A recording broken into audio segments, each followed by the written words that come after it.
Urgência nas reformas e um mandato de conciliação. As propostas do novo presidente do Senado, Davi Alcolumbre. A eleição mais disputada na história do Senado Federal. A TV Senado faz uma cobertura especial sobre a eleição para presidente e o início dos trabalhos legislativos, com transmissão ao vivo da sessão e flashes ao longo de todo o dia.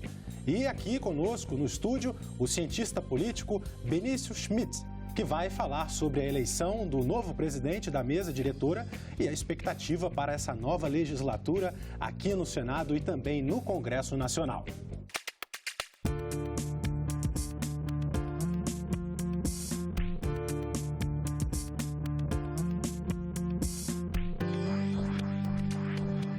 Hoje é o dia 4 de fevereiro e esses são os destaques do Senado Notícias.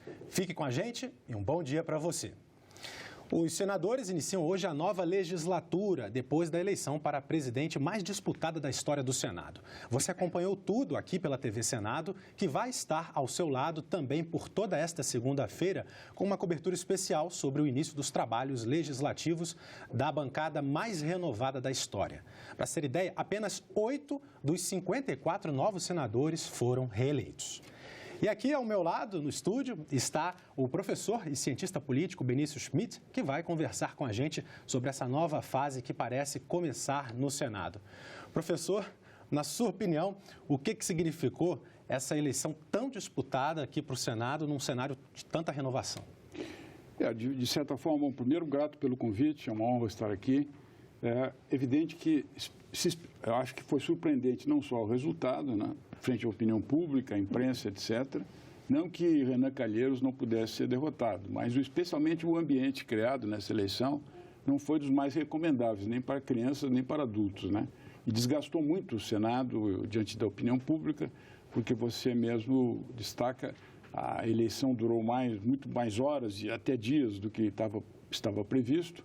E foi muito contemplada pela opinião, porque era sábado, etc., fim de semana, não tem campeonato brasileiro de futebol, então a opinião pública estava esperta. O fato é que o discurso do presidente, nós veremos depois, né?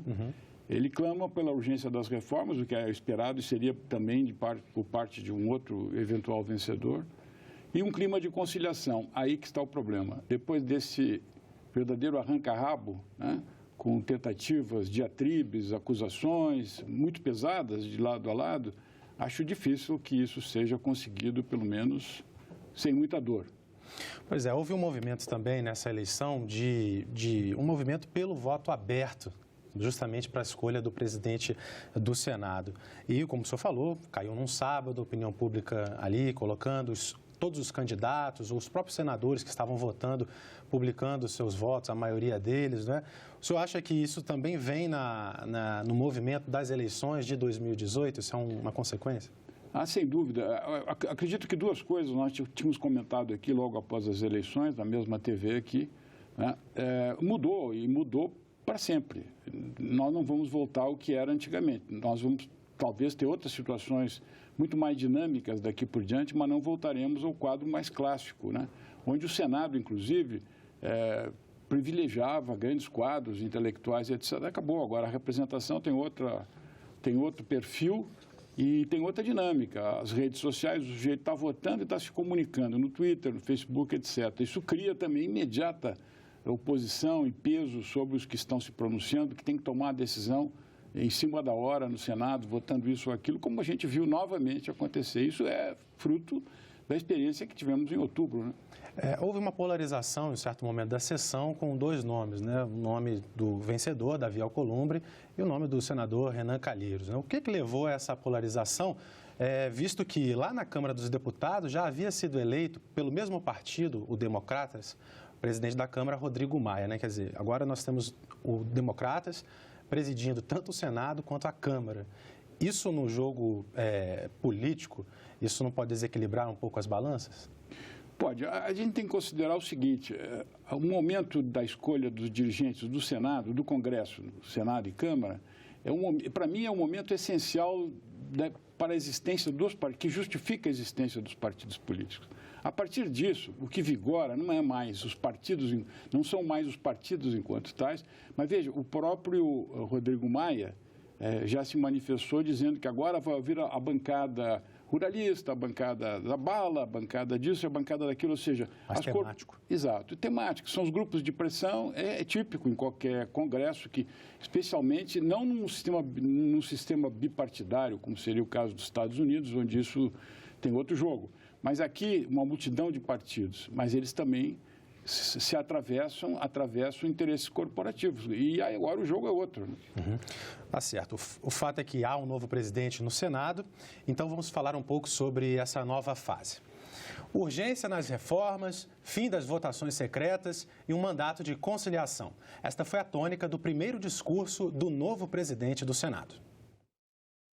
Condução do Senado. Não conduzirei um Senado de revanchismo.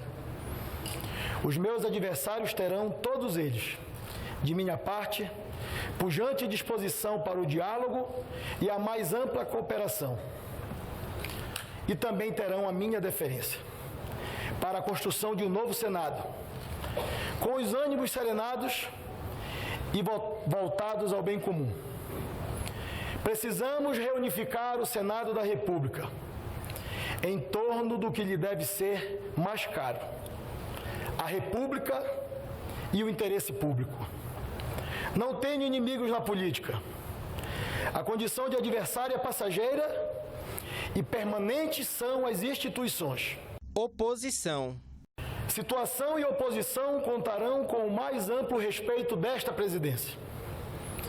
As prerrogativas republicanas dos parlamentares e seu exercício com a retidão moral é assunto do qual não me desviarei e defenderei com intransigência a função parlamentar que lhe foi outorgada pelo povo brasileiro. Transparência. Manifesto desde já que, no que depender da minha condução, essa será a derradeira sessão do segredismo, do conforto enganoso do voto secreto. Só com a transparência em todas as nossas práticas, o Senado reconquistará seu prestígio e revelará sua estatura no conjunto dos poderes. Não devemos temer a crítica das ruas, devemos ouvi-las com atenção e recolhê-la com acato e humildade. Independência do Legislativo. Espero e confio que possamos entregar esta casa, ao fim deste biênio, que se inicia com o país retomando os trilhos do desenvolvimento e da prosperidade, enfrentando as reformas complexas que com urgência, repito, com urgência, nosso país reclama. Com um legislativo forte e reabilitado, com a cidadania, que não se curve à intromissão amesquinhada do Poder Judiciário e de qualquer outro poder, que se reconcilie com a sua função por excelência de representar o povo e os estados da Federação. O Brasil, senhores senadores e senhoras senadoras, conta conosco.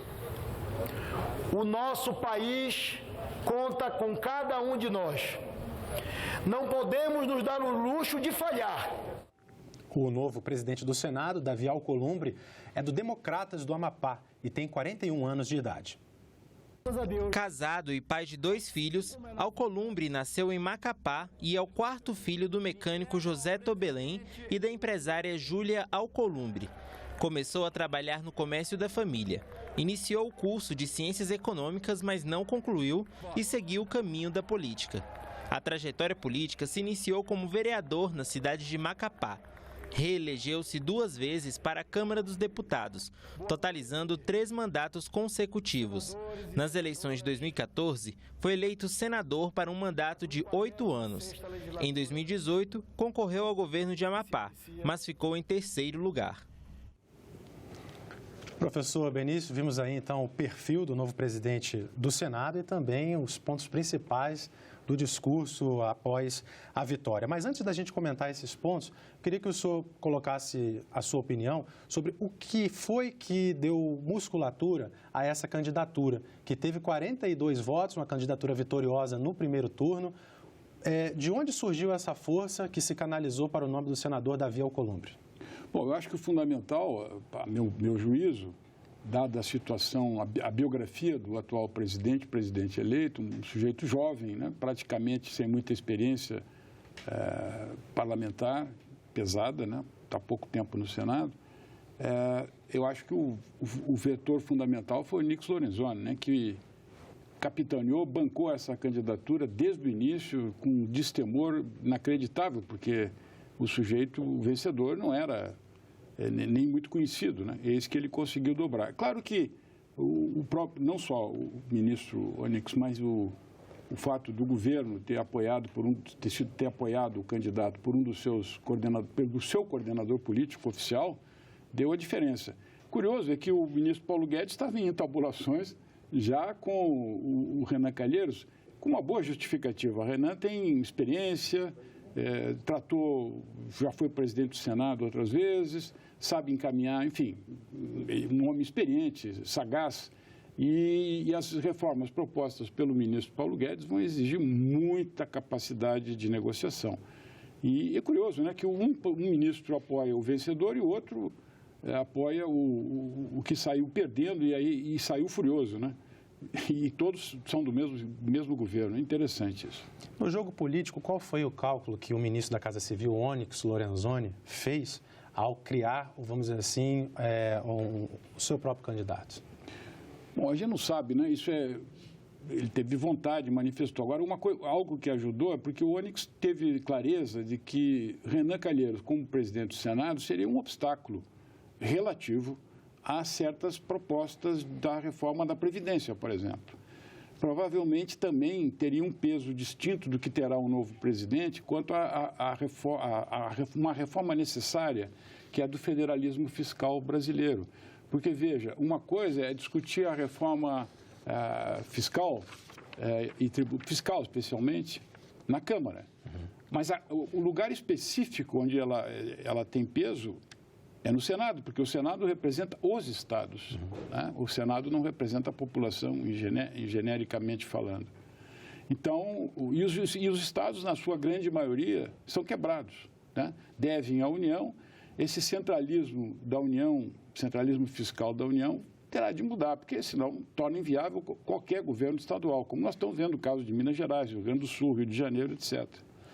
E aí a casa é o Senado, e aí precisa ter experiência, precisa ter, pelo menos, muita dedicação, muito afinco. Não quer dizer que o novo presidente, por ser jovem, não vai conseguir, mas é curioso, né, que a aposta de Paulo Guedes não era a aposta do Onyx Lorenzoni, né? Pois é o que os analistas têm comentado, né? Quer dizer, o fato de o governo ter saído vencedor na eleição lá na Câmara e também aqui no Senado não significa que ele tem esse apoio todo para aprovar essas reformas, né? Reforma mudanças na Constituição exigem 3/5 dos votos, né? O que dariam aí 308 dos 513 deputados e 49 dos 81 senadores. E agora existe um grupo político forte que, pelo que foi colocado aí, pela palavra dos próprios senadores desse grupo, passa praticamente a uma oposição. Exatamente. E veja, no caso da reforma da Previdência, eu acredito que já tenham sido construídos alguns consensos. Tanto a oposição como a situação vão ter acordo a respeito, por exemplo, do tempo de serviço a ser prestado, de trabalho a ser prestado, como em relação à idade. Eu acho que são as duas peças iniciais do xadrez. A dificuldade vai ser no regime, né? Será de repartição, como é hoje? Será de capitalização, como quer o ministro Paulo Guedes? E se for de capitalização, as empresas ficarão de fora, como no Chile, e depois o Chile teve que voltar atrás porque foi impossível, quebrou. Não é que quebrou o sistema de previdência, que está muito bem, é dono de grandes empresas, os fundos privados. Para onde foi a capitalização, são donos da maior parte, são 60% do parque produtivo chileno está sob controle desses fundos. O problema são os aposentados que passaram a receber cada vez menos, né? E aí ocorrem coisas que são de conhecimento universal. A maior taxa de suicídio entre aposentados do mundo, Chile. Esse assunto é muito importante, tanto é que o governo já sinalizou que agora mesmo, nesse mês de fevereiro, já vai mexer com a reforma da Previdência aqui no Congresso. Mas a gente volta a falar sobre esse assunto daqui a pouco, para a gente comentar rapidamente o discurso do presidente Davi Alcolumbre, né? Ele disse que não tem inimigos na política, criticou o voto secreto, né? Que, assim, o movimento pelo voto aberto que deu grande força para que ele fosse vitorioso, e tratou de um tema importante que eu gostaria que o senhor comentasse, que é a independência do legislativo, né? Porque no ano passado houve um certo desconforto entre a classe política e o poder judiciário, naquilo que alguns dos políticos chamavam de politização do judiciário ou judicialização da política. Exato, eu acredito que isso vai continuar. Nós já falamos disso aqui em outros programas e você já levantou com muita clareza isso. A judicialização da política é um fato, não só aqui, em maior parte do mundo que tem democracias liberais funcionando. Quanto ao resto, é difícil, né? Difícil saber como as coisas vão andar, porque em relação ao discurso do novo presidente, a minha opinião, ele se sentiu um pouco desconfortável, né? Diante do que estava escrito, ele estava lendo, aí dando a impressão de que estava tendo conhecimento do documento naquele momento, ou seja, não transmitiu convicção sobre a mensagem, examinado do ponto de vista de uma certa experiência, como os políticos se comportam. Ele não estava tranquilo, ele não estava confortável com o discurso. Agora, o voto secreto, por exemplo, em princípio, todos são, o voto aberto, em princípio, todo mundo é a favor. Tem um problema, né? Especialmente no que você levanta com muita sagacidade. Se houver um conflito entre o executivo e o legislativo, o voto aberto ou o voto não secreto é uma arma, é como se fosse uma arma militar na mão do executivo. Porque você pressiona o legislativo, expõe, você pode manipular, enfim, você é o executivo. Ou seja, e essa discussão permanecerá, assim como o STF interpretou novamente uma norma que ele tinha editado em 2013, que fere até o regimento interno, isso é o argumento dos parlamentares, fere até o regimento interno da Câmara e do Senado, interna corporis. Então, isso vai continuar. Serão as cenas dos próximos capítulos, claro, né, como se diz, né? Certamente. Bom, e a TV Senado vai estar, ao longo de todo o dia, acompanhando o início dos trabalhos dos senadores neste ano.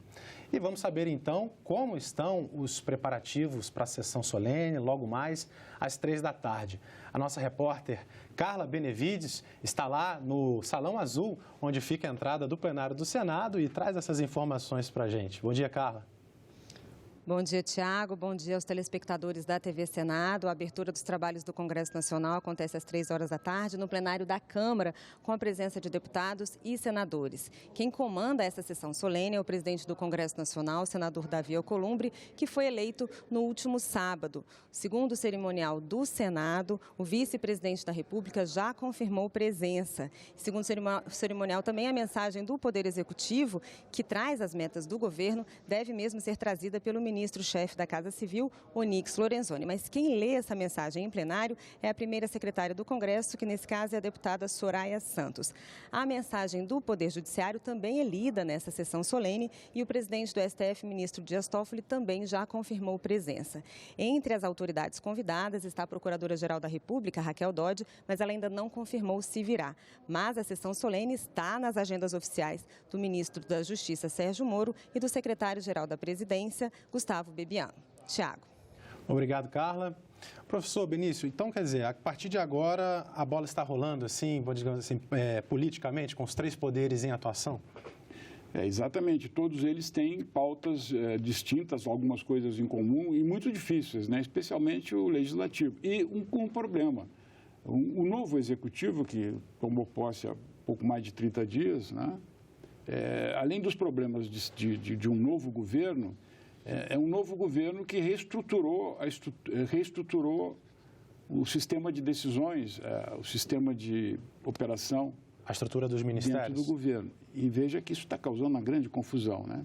Tem gente que não sabe onde é que vai botar a cadeira, se vai atravessar a esplanada para o edifício X ou para o edifício Y, e tem pessoas importantes que não tomaram posse ainda, políticas públicas paradas, programas congelados e o país em permanente turbulência. Agora, Brumadinho é só um exemplo dramático dessa situação, que exige decisões como todo o governo. E isso é um agravante, né? Ou seja, o Legislativo teve essa, especialmente o Senado, teve essa conturbação incrível, né?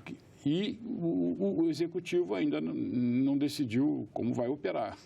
Tudo difícil. Na mensagem de hoje, o senhor acha que essa questão econômica vai ter um protagonismo? Quero dizer, o próprio presidente da Câmara, Rodrigo Maia, disse já que é preciso tratar das pautas econômicas antes da pauta de costumes, que foi um outro vetor que também levou Jair Bolsonaro à presidência da República, né? Mas é o momento agora de realmente, com esses novos atores aí, Rodrigo Maia, Davi Alcolumbre aqui no Senado, de se debruçar sobre a pauta econômica? Vai ser, eu acho, prioridade. Agora, o curioso que você lembra é que chamemos a questão da Previdência como integrante da pauta econômica. Claro, todo mundo fala disso, isso é consenso, óbvio, mas há outras coisas importantes do ponto de vista econômico, que sem haver decisão e decisões, vai tornar difícil tudo, especialmente para o Executivo. Eu quero dizer, por exemplo, em relação à desestatização de certas empresas, ou a liquidação de algumas que são julgadas e são injustificadas suas existências, né?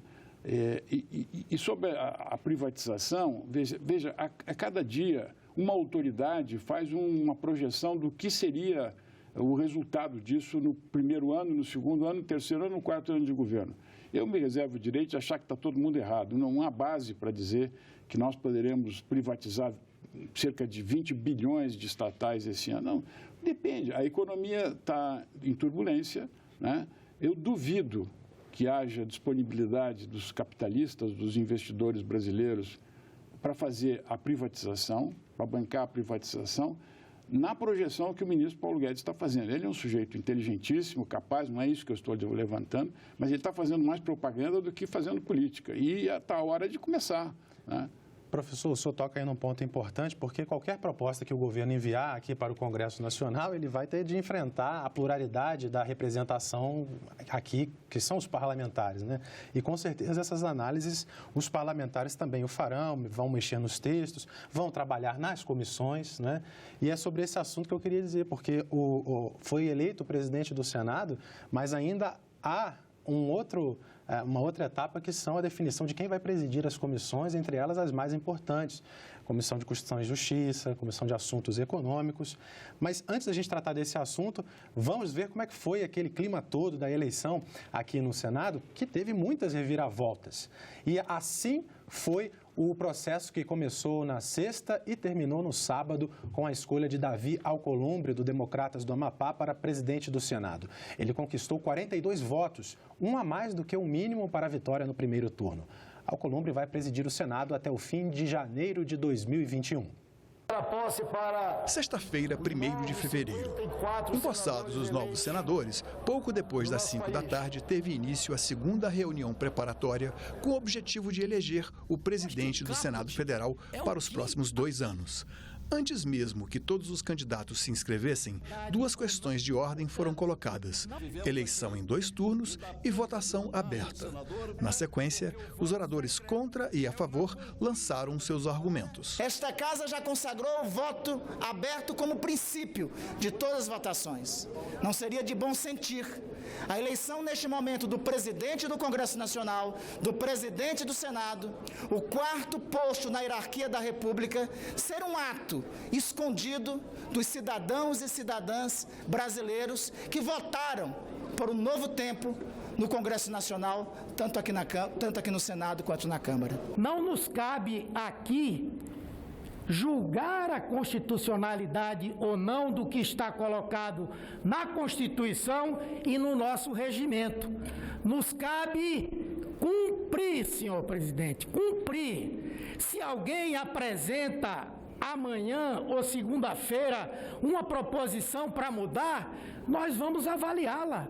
Mas dentro do processo, que é o que rege toda a produção legislativa dessa Casa e do Congresso Nacional. É que se o senador... Adversários do voto aberto questionaram a legitimidade do senador Davi Alcolumbre na presidência da sessão, levando em conta que ele, mesmo sendo o único remanescente da mesa da legislatura anterior, era um dos postulantes ao cargo de presidente do Senado. Alcolumbre abriu o painel e o resultado apontou 50 votos sim, 2 não. Questão de ordem, senhor presidente. Seguiu-se uma onda de protestos. Os ânimos só acalmaram com um acordo para que a sessão fosse reaberta às 11 da manhã do dia seguinte.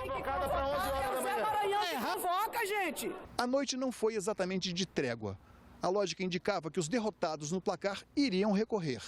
A incapacidade de chegar a um consenso resultou, mais uma vez, em judicialização. E o impasse foi decidido pelo ministro Dias Toffoli. Em despacho na madrugada de sábado, o presidente do Supremo anulou a votação conduzida pelo senador Davi Alcolumbre sobre a questão de ordem, determinando, portanto, o voto secreto e indicando de forma explícita o senador José Maranhão como presidente dos trabalhos. A decisão judicial foi lida em plenário. Os senadores concordaram que, em respeito à tradição, a votação seria em cédulas. 9 candidatos se apresentaram, mas 3 desistiram em favor de Davi Alcolumbre, do DEM do Amapá: Álvaro Dias, Major Olímpio e Simone Tebet. Ela havia surpreendido lançando-se candidata avulsa, já que perdeu a eleição na bancada do MDB para Renan Calheiros. O voto foi secreto, contudo, vários parlamentares não esconderam a sua escolha. Em Davi Alcolumbre. Assim eu continuarei votando. Antes da apuração dos votos, uma surpresa. Foram contabilizadas 82 cédulas, uma a mais que o total de senadores. Com o pleito sob suspeita, o presidente decidiu por uma nova votação.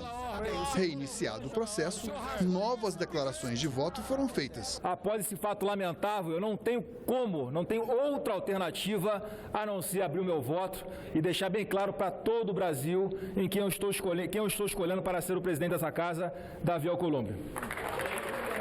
O senador Renan Calheiros protestou contra os colegas e anunciou sua desistência. O PSDB anunciou agora que estava abrindo o voto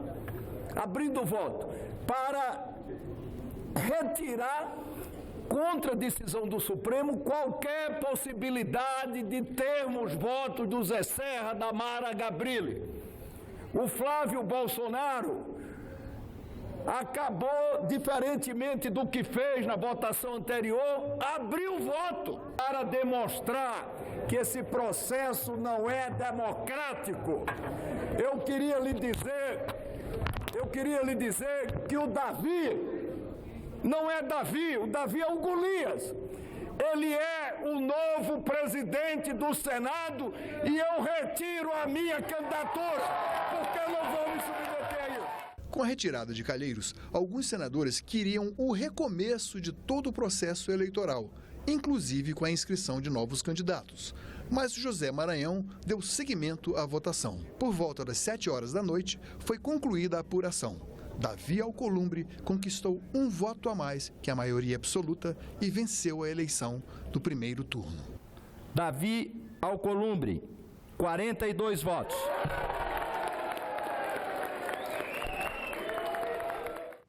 A eleição de Davi Alcolumbre surpreendeu muita gente. Para os senadores, o novo presidente pode significar uma renovação na política. Eu acho que a vida pública nacional está muito difícil por conta da falta de confiança do povo na classe política do modo geral. E uma expectativa muito forte por mudanças que todos aspiram. Que a gente possa debater de uma forma serena assuntos que às vezes ficam embaixo do tapete e que vão salvar vidas de inocentes, saúde da mulher, como a questão do aborto. Debater a questão das drogas. O Davi veio aos 41 anos de idade, chega para presidir esta casa. Eu acho que é uma grande vitória, uma representação do que o Brasil realmente quer, de mudança, de transformação. E eu acho que ele passa para a gente, ele imprime para a gente uma coisa muito forte. É possível quando você tem foco, quando você tem determinação, quando você tem compromisso. Eu acho que isso realmente foi o que aconteceu. É com positiva expectativa que ouvimos de sua boca e do seu texto a preocupação com a independência desse poder, a preocupação com as prerrogativas do legislativo e dos parlamentares, e no que diz respeito a esses temas, se for, como eu acredito que será, o posicionamento de Vossa Excelência nessa linha, sem dúvida poderá contar com a nossa bancada. O Alcolumbre se revelou um sujeito muito competente, sempre foi um homem de articulações internas, de bastidores, mas demonstrou agora que é um político de liderança. Eu acho que é um resultado surpreendente, bom, necessário.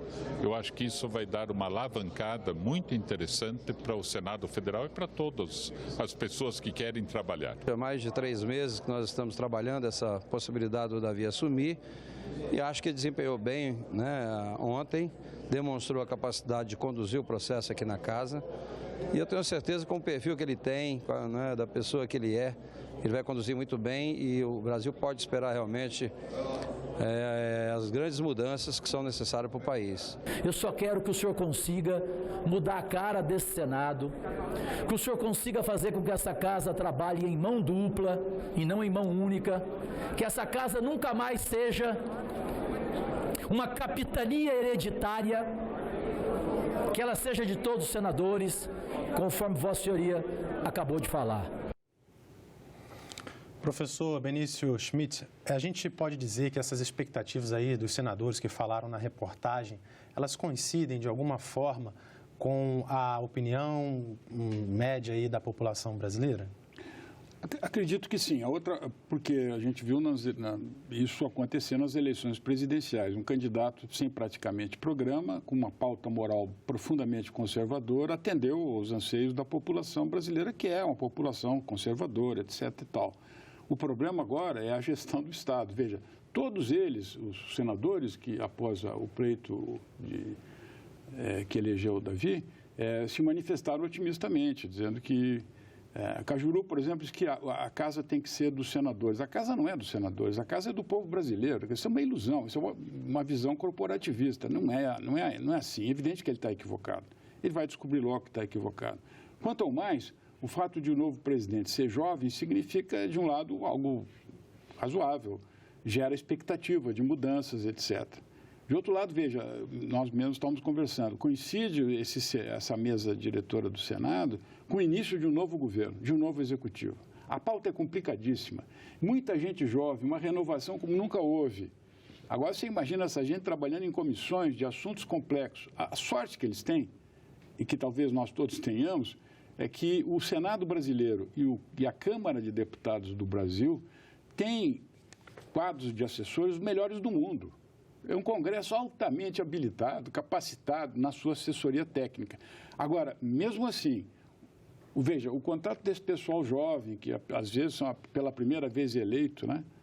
E que chega à complexidade das políticas, vai demorar um tempo, não há como evitar, né? Porque eles não vão entregar poder, vão delegar poder a seus assessores. Eles vão querer entender, é evidente, eles é que foram eleitos, não os assessores. Os assessores entraram por concurso, por habilitação, por capacitação. Então, isso vai ser um problema. E o fato de serem jovens ou iniciantes não quer dizer que vai ser melhor do que já foi. Certo. Como a pauta que o governo pretende aprovar, ela é muito difícil, exige quórum alto aqui, né, muitos votos, e a gente vê na eleição que, pelo menos aqui no Senado, houve uma vitória de um candidato, de uma força política, mas apenas com um voto a mais do que era o necessário. Mas, enfim, foi no primeiro turno. Mas o que eu gostaria de saber do senhor é qual vai ser o papel da oposição, como é que ela deve ter uma estratégia para poder colaborar, vamos dizer assim, com o seu papel de representatividade, né, diante dos desafios do que o país tem aí, que são claros. Da eleição presidencial até agora, o que a gente vê é que a oposição ao atual governo é uma oposição reativa. eles estão se manifestando, todos eles, sobre o que eles não querem que aconteça, o que não querem que haja. Mas não é assim que se faz, se criam situações. Agora o governo tem a capacidade, a iniciativa de propor ao Congresso reformas cruciais. Como é que a oposição vai se comportar? Veja, na própria eleição da mesa do Senado, como foi na Câmara, os partidos de oposição se dividiram. Eles não se entendem sobre uma pauta mínima. O que faz nos perguntar, o que nos torna possível perguntar quem é a oposição hoje no Brasil, né? Porque, primeiro, ela é reativa, segundo, ela é extremamente dividida. E tem um terceiro ponto que eu acho importante, que alguns dos assuntos fundamentais, nem a situação, nem a oposição querem tocar. A dívida pública, né? A questão do federalismo fiscal. Curioso, o Renan Calheiros, por exemplo, o filho dele foi eleito governador do Alagoas com uma votação extraordinária. Quer dizer, ele, no Senado, representa não só o seu estado, como representa o interesse específico de um seu descendente, né? Que é governador e que está em situação de aprêmio porque todos os estados estão. Então, isso tem que ser discutido. Agora, você vê, nem a situação, nem a oposição põe isso na pauta como prioritário. O senhor está trazendo problemas dos dois lados, né? O senhor disse mais cedo que o governo está um pouco embaralhado com a sua própria reestruturação. Agora o senhor disse que a oposição também não consegue se entender, somar esforços para poder, enfim, trazer uma colaboração. O senhor acha que o Brasil está num momento perigoso? E, digo mais, até que ponto, quanto tempo demorará, na sua experiência, na sua visão de cientista político, para que a população ultrapasse aquela sensação de que existe um novo governo, vamos dar tempo para o novo governo trabalhar e agora eu já quero meus resultados aqui? Bom, a continuar o quadro atual, eu fico muito pessimista com o desenrolar das coisas e provavelmente a opinião pública se dará conta de que algumas coisas que ela quis, elegendo senadores, deputados e o presidente da República, não serão conseguidas, né? E não serão sequer encaminhadas. Então, daí a gente sabe o que acontece, né? Em todo mundo acontecem coisas que a gente tem dificuldade de explicar, porque aparentemente muitos desses movimentos são movimentos de caráter esquerdista e tal, mas na verdade não são, muitas vezes não, são simples protestos por direitos afetados, por expectativas cortadas. E nós temos aqui uma coisa importante também, que nem a oposição, nem a situação estão tratando com a seriedade que deveriam, né? 50% da população economicamente ativa do Brasil está entre desempregados, desalentados, aqueles que não procuram mais empregos, e os informais. Só a metade dos 92 milhões de pessoas que são da população economicamente ativa tem emprego formal. Isso, tecnicamente, configura uma situação já de desemprego estrutural. É uma situação de disrupção social. E eu não vejo quem vai comandar esse discurso, né? Por parte do governo, se acredita que a privatização vai resolver tudo. Mas nunca houve tantos brasileiros investindo no exterior como agora. Ou seja, será que haverá brasileiros interessados em participar da privatização ou terão que vir fundos estrangeiros para comandar? Esse é um outro problema, porque há setores sensíveis, caso da Embraer, da Eletrobras, da Petrobras, etc., que provocam muitas dissensões, inclusive dentro do setor executivo. Há muitos militares que são contra, né, essa posição de delegar a soberania, sair de certos setores produtivos, etc., que nós sabemos, é histórico. Isso nem a oposição nem a situação estão discutindo. Quando nós estamos diante de quase um desastre social, metade da população economicamente ativa não está em empregos formais. Se essa situação perdurar, o desencanto será muito grande e haverá movimentos para cá e para lá. Tá certo, vamos acompanhar então, né? Eu li hoje mais cedo uma reportagem dizendo também que cerca de 54 bilhões o governo está deixando de arrecadar por conta de iniciativas para a área social, né? Mas são espécies de renúncias que são feitas para a área social, para que as instituições aí possam, que são não governamentais, possam cuidar de lares para idosos, creches para crianças sem muita estrutura financeira, né? E é sempre essa pressão, né? Quer dizer, também se começar a cobrar dessas instituições, pode ser difícil também para que elas funcionem. Então, de fato, é necessário aí que se encontre um caminho o melhor possível, né? Bom, vamos ver agora, então, como foi a posse dos senadores na sexta-feira. Eles vão exercer o mandato até o ano de 2027. Neste ano, 54 senadores tomaram posse. A primeira reunião preparatória começou com quase 1 hora de atraso e durou 30 minutos. Ela foi aberta pelo presidente em exercício do Senado, Davi Alcolumbre. Declaro aberta a primeira reunião preparatória. Esta é a reunião em que os senadores eleitos no ano passado prestam o juramento previsto no regimento interno da Casa. Neste ano, o presidente da sessão inovou e convidou 2 senadores para lerem um compromisso. O senador Jacques Wagner, o mais idoso do primeiro estado a ser criado, a Bahia, e o mais jovem, senador Irajá, eleito pelo PSD de Tocantins. Prometo guardar a Constituição Federal e as leis do país, desempenhar fiel e lealmente o mandato de senador que o povo me conferiu e sustentar a união, a integridade e a independência do Brasil. Após o juramento, os outros eleitos responderam de acordo com a ordem de criação dos estados. Em nome do Maranhão e de todas as minorias do Brasil, assim eu prometo. Em nome de todos os trabalhadores e trabalhadoras do nosso país e do nosso querido Maranhão, assim eu prometo. Assim eu prometo. Com uma renovação recorde, o Senado está cheio de caras novas. Alguns dos novos senadores assumiram um mandato eletivo pela primeira vez.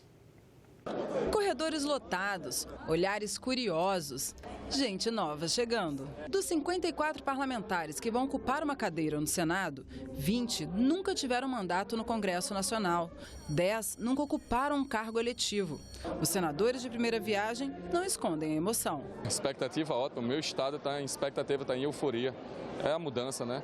É essa esperança que a gente está trazendo aqui para o Senado para satisfazer essa vontade popular. E um momento como este não poderia deixar de ser registrado. Um momento muito especial que a gente está vindo prestigiar, né? Várias pessoas vão tomar posse, é nossa familiar e a gente veio presenciar esse momento. Então, muito feliz e registrando agora, né?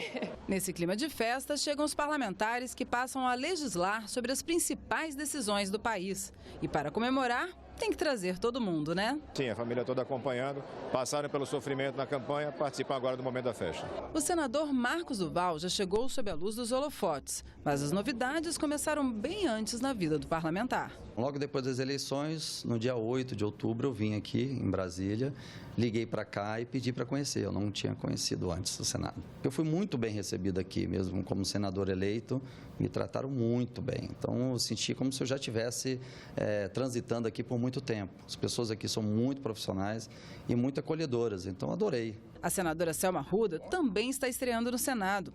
Atenta a receber as orientações de um dos ritos mais importantes, a votação em plenário. Aí a senhora tem que apertar de novo, aí que vai lá pro painel. Mas nem a parlamentar, famosa por ter sido uma magistrada linha dura no combate à corrupção, escapou da emoção. Dá um friozinho na barriga, né? O desconhecido sempre dá um friozinho na barriga. Mas a gente, eu vou lhe dizer que não é um medo, é mais de ansiedade do que de temor. E, com tanta novidade, o também estreante senador Oriovisto tem na ponta da língua o que vai mudar. Muda tudo. Eu nunca fui senador antes, nunca fui político antes, eu sempre fui empresário.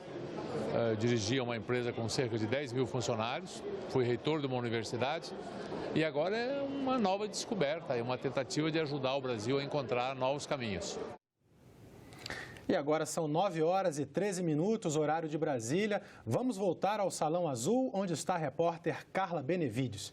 Carla, ainda falta escolher aí os integrantes os outros integrantes, não é, da mesa diretora do Senado. Pois é, Tiago, a terceira reunião preparatória, que é exatamente essa para fazer a eleição da mesa diretora do Senado, foi marcada para quarta-feira, dia 6. Nessa eleição, vão ser definidos os outros 10 cargos da mesa diretora, que são primeiro e segundo vice-presidentes, 4 secretários e 4 suplentes de secretários.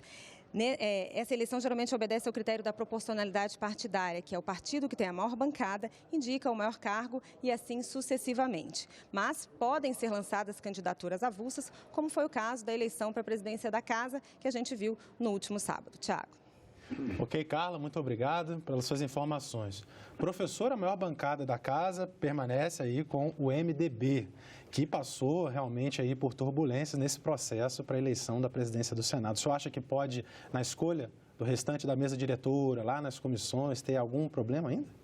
Acho que sim, porque apesar de ser o maior partido, enquanto partido, na verdade ele está divididíssimo, né? Especialmente nos episódios desse fim de semana. E a luta vai ser ferrenha, porque certas alas do partido representam certos interesses que são contraditórios com outros e as comissões, a gente sabe, têm importância crucial, né, no andamento dos trabalhos, no jogo de influência, na presença sobre os estados. E eu acho que não vai ser nada pacífico, não. Tende a se repetir episódios como esse que aconteceram no fim de semana, eu acredito. Tá certo. Então, a sessão para escolha aí dos outros cargos da mesa, como a Carla disse, marcada para quarta-feira. Bom, Previdência e Segurança Pública devem dominar os debates no Congresso após a abertura dos trabalhos. Cientistas políticos dizem que o governo tem que ter pressa se quiser fazer reformas duras. Governo novo, Congresso também renovado, desafios nem tão novos assim. Mudar as regras da Previdência é um deles. A equipe econômica tem pressa em aprovar a reforma, que, pelos cálculos do ministro Paulo Guedes, deverá gerar uma economia de mais de R$1 trilhão nos próximos 10 anos. O novo governo ainda não apresentou uma proposta de reforma. Para este consultor do Senado, a tendência é de que seja aproveitada parte do texto que já está tramitando no Congresso, para tornar o processo mais rápido. É possível aprovar uma proposta no primeiro semestre se for aproveitada a PEC que já existe. Ainda assim, seria um rito bastante acelerado para um trâmite de propostas constitucionais. Caso a opção seja por apresentar uma nova proposta, é muito difícil que ela seja aprovada no primeiro semestre. A reforma da Previdência vai ser o primeiro teste do governo no Congresso, avalia Antônio Augusto de Queiroz, do Departamento Intersindical de Assessoria Parlamentar. Um teste que vai medir qual é realmente o tamanho da base do governo, porque nessa matéria se exige 3/5 de voto e não vai ser uma tarefa fácil aprovar uma proposta, pelo menos nos termos que vem sendo verbalizado pelo ministro da Economia, que é uma reforma muito radical. Para o cientista político Cristiano Noronha, a pauta regulatória e fiscal tende a ter espaço maior nesse início de trabalhos, o que inclui a reforma da Previdência.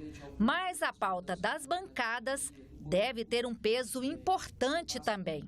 Obviamente que as bancadas, elas também vão ter bandeiras e projetos. Então, a bancada evangélica, a bancada ruralista, a bancada da segurança pública, essas bancadas também organizadas, elas podem definir suas pautas prioritárias, especialmente porque o próprio discurso do governo é de negociar justamente com bancadas suprapartidárias. Outro tema que deverá estar na pauta legislativa no início dos trabalhos é a segurança. O ministro da Justiça, Sérgio Moro, deverá encaminhar ao Congresso um projeto de lei para endurecer as regras de combate ao crime organizado, ao crime violento e à corrupção.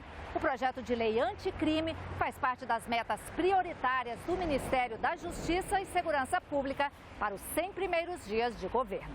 A flexibilização de regras para a posse de armas de fogo. Uma das principais promessas de campanha do presidente Jair Bolsonaro foi cumprida por meio de um decreto. Mas o assunto não está encerrado e também deverá fazer parte da pauta do novo Congresso nos próximos meses. A ideia da oposição é apresentar uma proposta, um projeto de decreto legislativo justamente para revogar esse decreto sobre a posse de arma. E existe também, como disse o presidente que classificou a bancada da legítima defesa, existe o interesse dessa bancada de apresentar um projeto de lei alterando o Estatuto do Desarmamento para permitir, inclusive, o porte de arma. Uma outra questão que eu acho que deverá voltar à tona é a questão da redução ou não da maioridade penal. É um tema que não se cria consenso no Congresso e ele vai sendo postergado, né? E isso cria muito mal-estar e uma sensação de impunidade muito grande na sociedade brasileira. Então esse eu acho que é um tema também que vai voltar a ser discutido com a devida ênfase. Os analistas políticos são unânimes. O governo deverá aproveitar esse período inicial para tentar votar logo as pautas mais polêmicas. Esse é o aconselhamento mais comum, mais trivial que se faz. Aproveite sempre o melhor momento, o início do governo, para aprovar essas medidas mais difíceis, essas medidas mais duras. O governo, assim que assume o mandato, nos primeiros meses de gestão, ele está em lua de mel com a opinião pública. Então ele aproveita esse capital político para aprovar as matérias mais polêmicas. Professor Benício, matérias mais polêmicas não são simples de serem aprovadas, né? Elas dependem dos acordos, elas dependem dos entendimentos. Então vamos conversar sobre isso, porque as lideranças partidárias ainda precisam ser oficializadas, definidas. Então vamos voltar ao Salão Azul, onde está a repórter Carla Benevides, para saber, Carla, os partidos já indicaram as suas lideranças?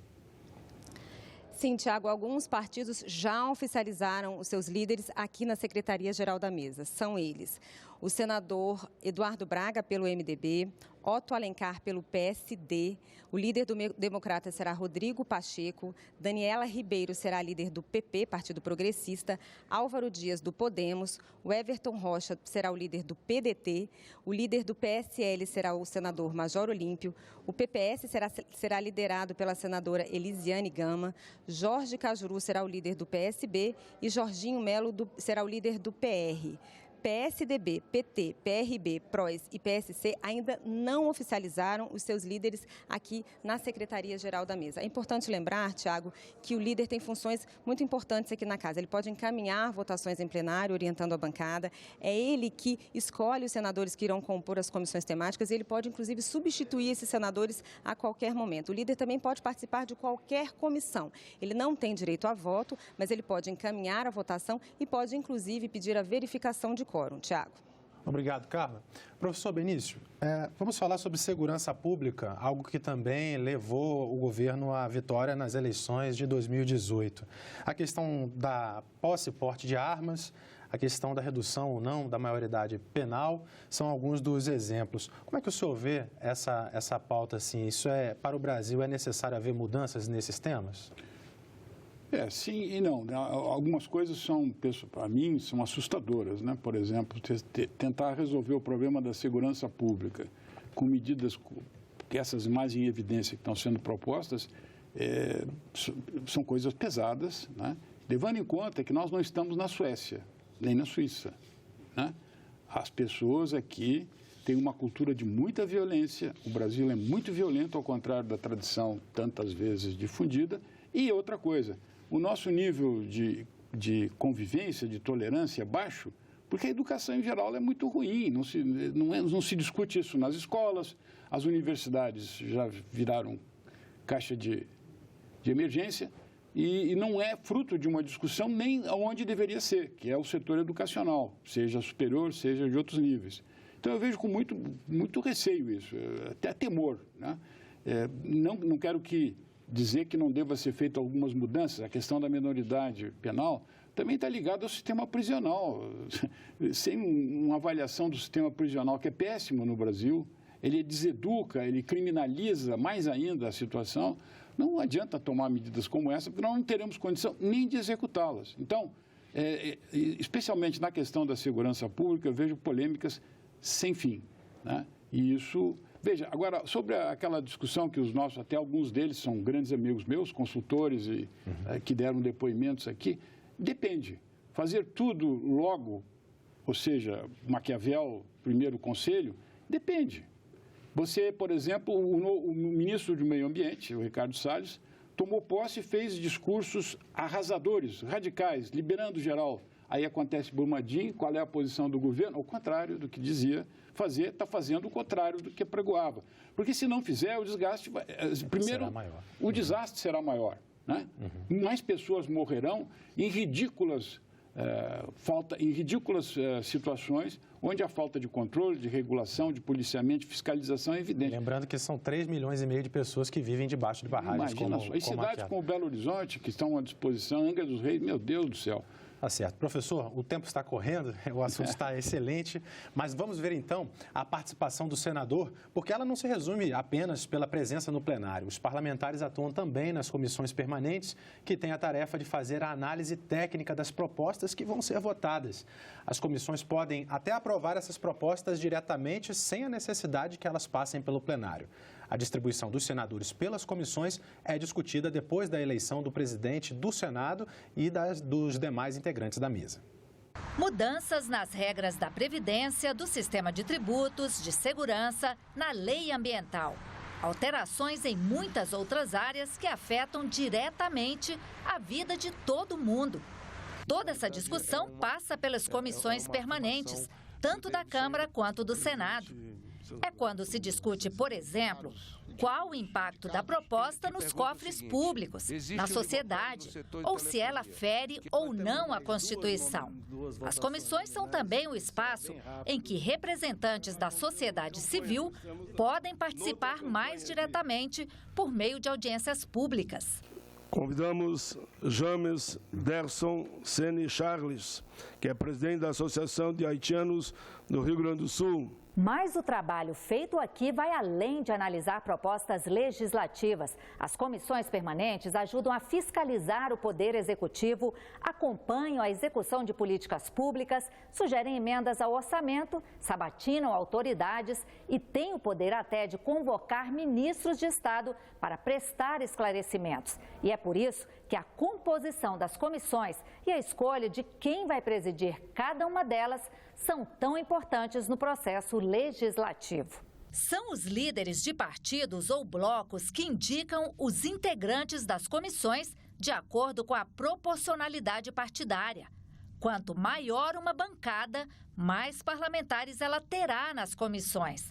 A escolha do presidente também segue a regra da proporcionalidade partidária. As bancadas reúnem-se, nos primeiros 5 dias, é estabelecida a proporcionalidade e aí, diante dessa proporcionalidade estabelecida, são escolhidos os presidentes e os vices de acordo com esse cálculo feito. O acordo é o respeito à proporcionalidade. Quando se foge a isso, não se respeita a proporcionalidade, então não é acordo. Então, decide-se no voto. Isso é pouco usual, mas ocorre. Hoje em dia, eu creio que, no contexto político nacional, a CCJ é a joia da coroa, é a comissão que todo mundo quer. As grandes reformas, elas serão encaminhadas para cá, basicamente, por proposta de emenda à Constituição.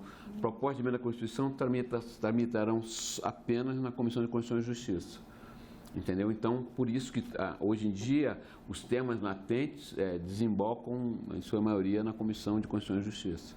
Para este cientista político, a distribuição interna de poderes nas casas legislativas, incluindo a escolha de presidentes das comissões permanentes, influencia e muito na capacidade de articulação do governo no Congresso. A tramitação desses projetos que o governo pretende encaminhar ao Congresso Nacional passa por essas comissões, é analisado por essas comissões. Então, você ter alguém afinado com a agenda que o governo está disposto a defender, a aprovar, é fundamental para a velocidade do andamento dessas propostas no Congresso Nacional. Cada senador pode participar de até 3 comissões permanentes como titular e de mais 3 como suplente. Bom, são 9 horas e 28 minutos em Brasília. Professor, vai haver briga também na escolha das comissões? Muito provavelmente, especialmente com as divisões dentro dos próprios partidos. E outra coisa, chama a atenção na sua colega relator do próprio Senado, nesse momento, a escolha das lideranças. Você tem o Eduardo Braga, ex-governador, um homem experiente, líder do MDB. Depois tem Jorge Cajuru, que é a primeira vez que entra no Legislativo, e logo como líder do partido. Nada contra o Jorge Cajuru. Só dizer o seguinte, que é uma desigualdade muito grande de experiências, de provações, porque é um processo muito dolorido. O trabalho realmente começa hoje, ou quarta-feira. Esperamos que dê tudo certo e que eles tenham sintonia com as necessidades brasileiras. Professor e cientista político Benício Schmidt, muito obrigado pela sua análise aqui. O tempo passou super rápido, gostaríamos de ter um pouquinho mais, mas gostaria também de deixar o espaço aberto para o senhor dar a sua mensagem final. Aqui é sempre assim, quando fica interessante a gente tem que parar. Foi uma honra, foi um prazer, grato pelo convite. Esperamos ser felizes, né, com as decisões que os nossos representantes vão tomar. Muito obrigado. Nós aqui agradecemos.